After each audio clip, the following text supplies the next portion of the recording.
Buenas noches amigos de YouTube, hoy el señor Alien les trae 3 historias de terror, espero y les gusten. Comencemos. El espantapájaros. El campo de cultivo del viejo granjero William ha sido arrasado por los cuervos.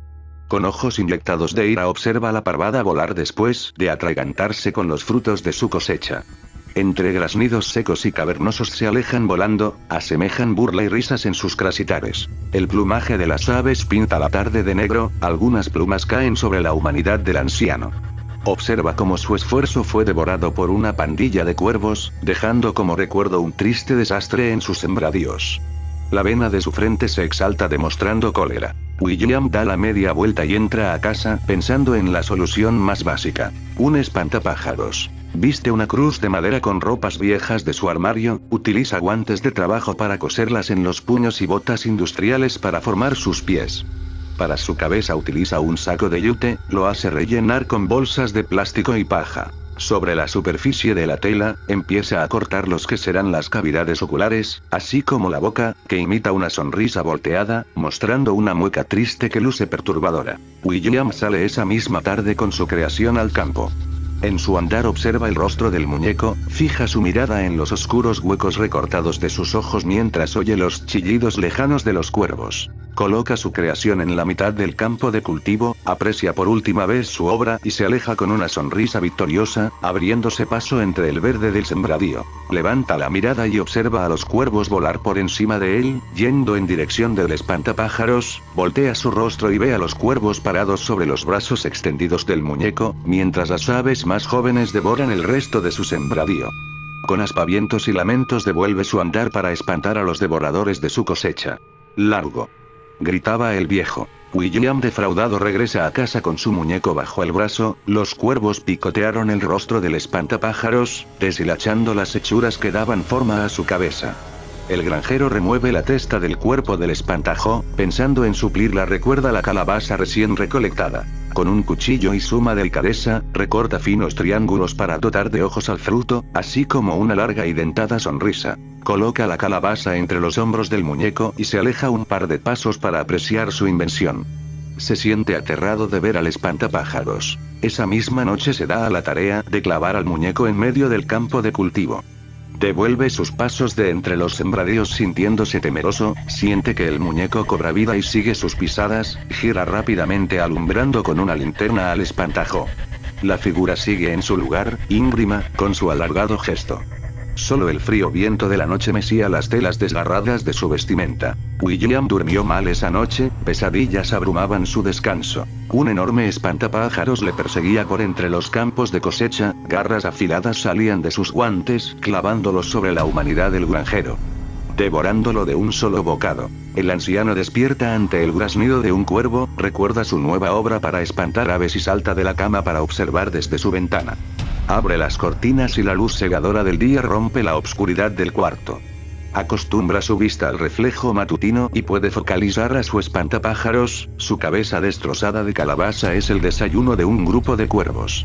Con el pico raspan la pulpa pegada en las paredes interiores de la cáscara. William sale corriendo a toda prisa, tropezando con los muebles viejos de su casa, gritando: «¡Largo! ¡Largo malditos pajarracos! ¡Largo!».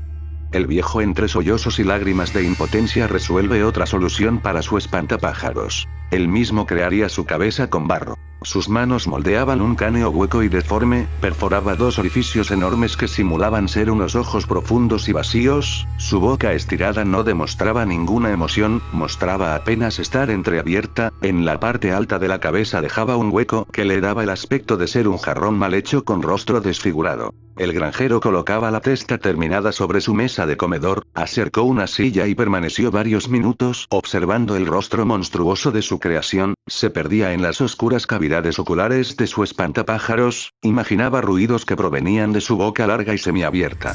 A la tarde siguiente, William salía de su casa al patio con su espantapájaros de expresión fría y siniestra. Se adentraba en los campos de cosecha, su andar es observado por los cuervos desde las ramas de los árboles y cables de luz, siente como si las aves hablaran entre ellas, como si conspiraran y susurraran a espaldas del viejo. William clava al monstruo en la tierra y le coloca un sombrero de paja, regresaba con pasos pesados después de culminar su tarea. Cruzaba miradas con los cuervos, sentía mofa en sus ojos, les gritaba y ordenaba largarse. Los cuervos no se acercaban a los sembradíos, permanecían inmóviles desde sus posiciones. William estaba feliz con su obra y a la vez aterrado de observarlo. Era incapaz de voltear la mirada hacia su espantapájaros. Una torrencial lluvia con rayos atormentaba la velada de Will, la silueta de su espantapájaros se dibujaba en los campos de cultivo cada vez que un relámpago iluminaba la noche. Un horror se apoderaba del viejo, quien se asomaba temeroso a vigilar que su creación no tomara vida. Su muñeco no solo espantaba cuervos, también lo asustaba a él. En la mañana siguiente, después de mal dormir a causa de sus pesadillas, el anciano observaba desde la ventana al espantapájaros. Advirtiendo que ha cumplido con su trabajo, las aves se mantienen a raya de la criatura, incapaces de acercarse al alimento por el miedo que les produce el nuevo guardián. William está satisfecho. Se sabe triunfador ante los cuervos. Cuando la tarde cae, el viejo prende su radio de alta frecuencia. Se dispone a escuchar la transmisión de béisbol. Quiere olvidarse del horror que le infringe su obra. Se acomoda en un sucio sofá de la sala y sintoniza la estación. Un eco lejano retumba por encima de la narración deportiva. Largo, oía. William se levantaba como un resorte de su mueble viejo. Estaba seguro de no haber imaginado ese sonido. Hacía silencio total. No escuchaba nada. El anciano desiste de escuchar algo y sigue buscando la señal del partido cuando la misma voz se pronuncia con horror. Largo. Esta vez sabe que es real, apaga su radio y se dirige hacia la puerta de entrada. En el camino toma un bate que se encontraba colgado en la pared de su sala, recuerdo autografiado por Joe de Maggio, lo empuña con fuerza mientras agudiza su oído. Al abrir la puerta, lo único que Will observa es al espantapájaros en medio del campo, su horrible mirada se posa en él, y creyendo que está en una de sus pesadillas, lo escucha hablar y decir, largo. El granjero se impresiona demasiado, la piel de su nuca se eriza y un sudor frío recorre sus sienes. Se acerca con pasos temerosos hacia el muñeco, incrédulo ante el repentino cobro de vida de la criatura. Un ahogado largo vuelve a sonar proveniente del espantajo. William entra a los cultivos, quitándose las hojas húmedas de los sembradíos sobre su rostro, la figura tétrica se hace más grande a cada paso que da. Hasta que por fin pudo llegar enfrente del espantapájaros, lo examinaba, veía su deforme rostro con asco, reparó en un extraño brillo en las cavidades oculares del muñeco y este exclamó un cavernoso, maldito. Will al escuchar lo que pronunciaba la criatura, asestó un batazo sobre la cabeza de su creación. El barro macizo vuela en pedazos por el impacto infringido de Will. Para su sorpresa 3 cuervos salen del interior de la cabeza despedazada del muñeco. Graznidos y crosites aturden al anciano, las aves atacan el rostro del campesino, cayendo al suelo, cubriéndose de los picotazos de las aves. Las negruzcas aves atacan al sentirse amenazadas, devuelven la ofensiva de manera feroz, los cuervos arrancan pedazos de carne del rostro enemigo, entre aleteos y gritos rasgan la arrugada piel del granjero, sus picos se hunden en los ojos de Will, desprendiendo los globos oculares de su rostro, la sangre excita a las demás aves que permanecían distantes. Su instinto carnívoro es saciado con el cuerpo viejo de William, decenas de cuervos se encargan de asesinar al hombre que se entrega a los brazos de la muerte. El festín de sangre es presenciado por muchos pares de ojos más, testigos emplumados sobre las ramas de árboles y cables de luz, que graznan, que gritan. Largo maldito pajarraco. Segunda historia, las 3 a.m. 3:33 am. Como de costumbre es la hora en la que me da sed.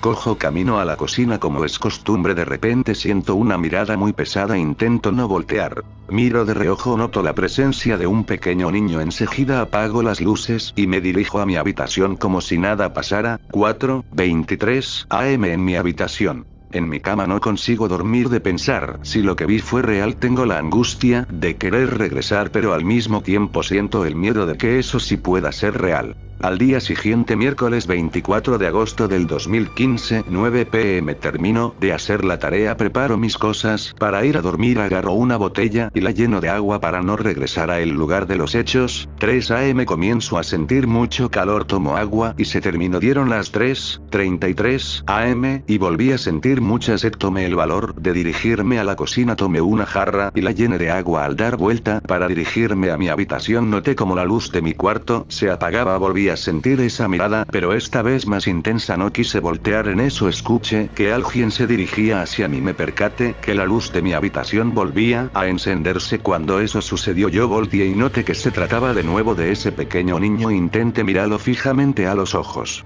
pero entre más quería encontrarle los ojos, sentía que caía en un agujero negro. En eso mi hermana tocó mi hombro. Yo, asustado, derramé toda el agua. Me preguntó si me encontraba bien y nos dirigimos a la habitación. A la mañana siguiente todo había cambiado. Dieron las 12:40 p.m. Me dirigía a la escuela, tomé el transporte y noté la presencia de aquel niño pequeño. Pensé que tal vez era un chico nuevo de la escuela, pero me pregunté qué podría estar haciendo él en mi casa, entonces le ignoré. Al llegar a la escuela todos bajaron del transporte, pensé sería el penúltimo, volteé a ver si bajaba él, pero me percaté de que yo era el último. 5:40 p.m. termina el receso, pero antes de entrar al salón me dirijo a el baño. Noté que alguien lloraba en el último sanitario. Le pregunté: chaval, ¿estáis bien? Y no respondía. El llanto se escuchaba cada vez más fuerte. Toqué la puerta y volví a preguntar si se encontraba bien. Me agaché para ver si se veía algo y no había nada. Entonces un profesor me dijo que me dirigiera a mi salón. Me dirigía a mi salón cuando de repente vi a aquel niño otra vez en el jardín de la escuela. 7:40 p.m. suena la chicharra para ir a casa. Como de costumbre suelo salir al último. Volteo hacia el jardín para ver si se encontraba el niño, pero esta vez no pasó nada raro.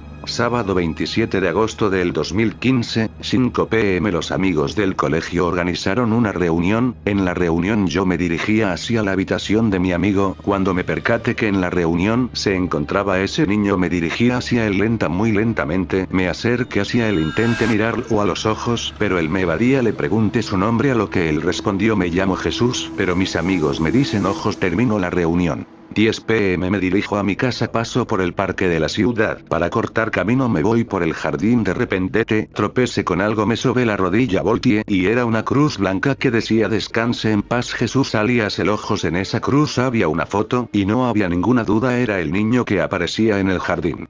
Última historia de terror: ¿quién arrulla al bebé? Esta historia se suscita en el estado de Querétaro, México, aunque hay versiones en otros estados e incluso en otros países. Yo les contaré la versión que llegó a mis oídos.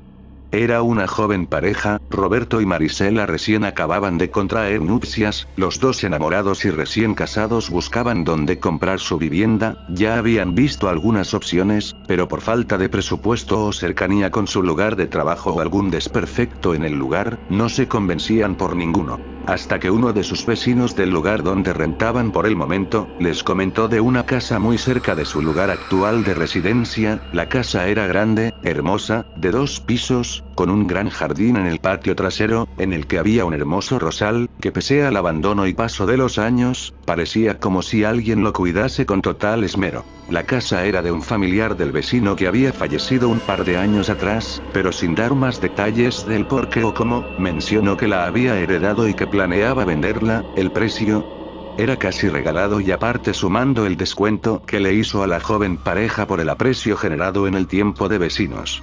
Tardó poco para que la pareja se cambiase a su nuevo hogar. En poco tiempo la que fuese una casa abandonada ya lucía como una gran mansión. Todo parecía perfecto, un feliz matrimonio, el ascenso de Roberto en su trabajo y Marisela embarazada, todo iba viento en popa. Ya habían pasado 2 años sin novedad alguna, excepto por algunos comentarios que le hacían sus amigos a la pareja, como el que en ocasiones marcaban por teléfono a su hogar y les contestaba una muchacha con voz muy amable que incluso se ofrecía a dejar el recado. Cuando se encontraban con vecinos en la calle, ellos juraban haber visto a una joven mujer asomada por la ventana del segundo nivel de la casa que les sonreía amablemente, que incluso les llegaba a saludar. Era muy raro ya que esa ventana era la del cuarto que tenían previsto para el bebé. La pareja solo se reía de lo que les contaban, ya que eran muy escépticos y no creían en esas boberías, incluso pensaban en no bautizar al futuro niño. Pasaron los meses y llegó el nuevo integrante de la familia, Mateo, un lindo varón de 3 kilos, no podían estar más felices. El niño llegó a su habitación, la cual habían preparado con anterioridad, era toda de azul cielo, con avioncitos dibujados por todas las paredes del cuarto, una bonita cuna y una silla mecedora donde su madre podría alimentarlo y arrullar al niño. El niño era muy bien portado, casi no lloraba y cuando comenzaba a intentar un berrinche, bastaba con ponerlo en la cuna, para que en cuestión de minutos se callara o quedara dormido o a veces el niño se despertaba llorando y en segundos se callaba. En una ocasión mientras comían y el niño estaba en su cuna, dormido al parecer, comenzaron a escuchar sus risitas y hasta carcajaditas del infante. Al subir a ver al niño todo quedó en silencio de repente, pero la silla mecedora se movía sin motivo aparente. Tomaron al bebé y lo bajaron con ellos a la mesa, sin dar más importancia a lo sucedido. El exceso de trabajo de Roberto y el encerramiento de Marisela por cuidar al niño todo el día, comenzaba a pasar la factura a la feliz familia, que comenzaban a tener problemas entre ellos, nada grave, pero con buenos momentos de tensión al principio. Las peleas comenzaban a subir de intensidad, y en una ocasión que no paraban de gritarse el uno al otro, y el niño no paraba de llorar ya que lo traía cargando Marisela de un lado a otro, mientras reñían, enojadísima fue a la habitación del bebé a ponerlo en la cuna para salir a pelear de nuevo con Roberto. Entre sus gritos dejaron de escuchar el llanto del niño, fue hasta después de una hora que se dieron cuenta que el niño ya no lloraba y que al contrario había pasado del llanto a las risitas. Se vieron mutuamente y consternados, fueron al cuarto del bebé, al abrir la puerta se llevarían el susto de sus vidas, al ver que una mujer de apariencia joven, flotaba sobre el suelo aparentemente sin pies, cargaba al pequeño niño consolando su llanto mientras volteaba a verlos con molestia. Roberto se acercó corriendo y con miedo para arrebatarle al niño, y salir corriendo del lugar. La familia al día siguiente fueron por sus cosas y decidieron salir de ahí de inmediato. Poco después el buen vecino contaría la historia, la joven mujer que se aparecía, era su prima, que igual que Roberto y Marisela, se había casado y junto con su esposo habían comprado esa casa, habían tenido a su bebé pero este había fallecido por la tan letal muerte de cuna, muy común en los recién nacidos. Su esposo la dejó al poco tiempo y su único consuelo era cuidar ese rosal como si fuese a su pequeño hijo. Poco tiempo después ella se quitaría la vida en el cuarto que fuera de su bebé. La casa no ha sido habitada desde entonces, el rosal sigue siendo cuidado, y algunos cuentan se puede ver a la joven por las ventanas que se pasea entre los cuartos que dan a la calle. Muchas gracias por ver el video, buenas noches.